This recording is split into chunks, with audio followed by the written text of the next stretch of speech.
uzak. Senin bir sevgilin var, muhtemel benim de olacak. Gizli bölmelere saklamış gibiyiz.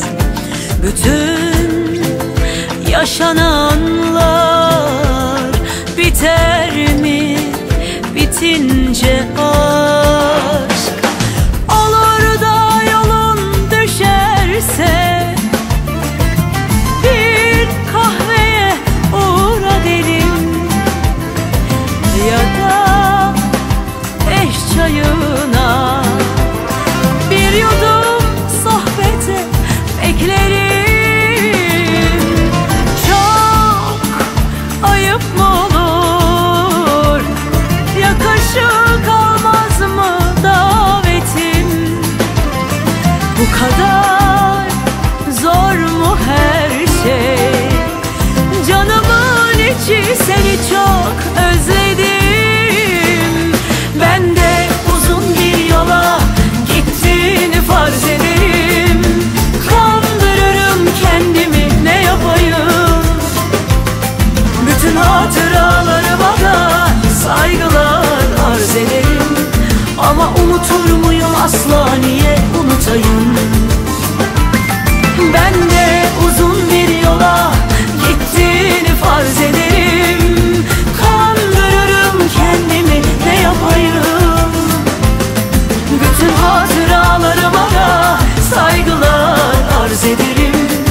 Ama unutur muyum asla, niye unutayım?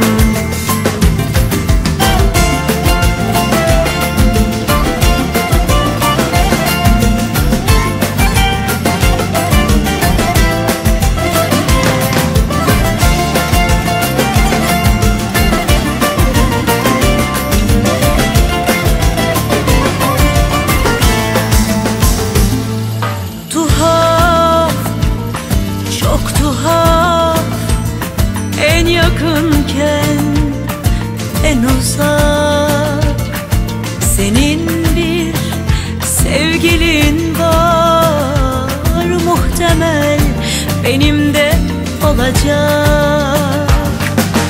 Olur da yolun düşerse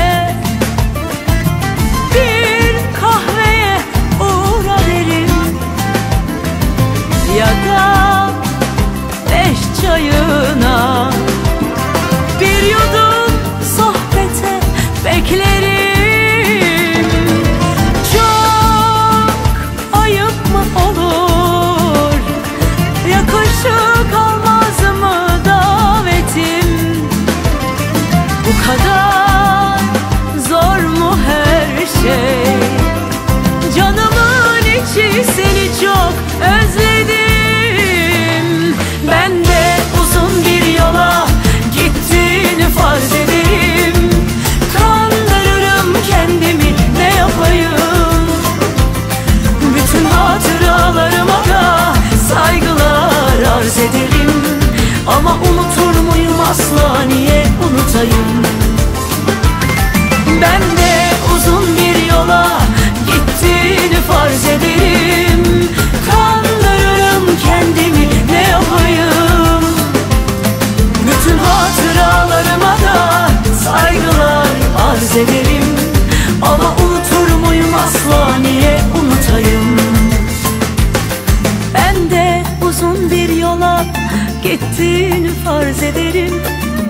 Kandırırım kendimi, ne yapayım? Bütün hatıralarıma da saygılar arz ederim. Ama unutur muyum asla, niye unutayım?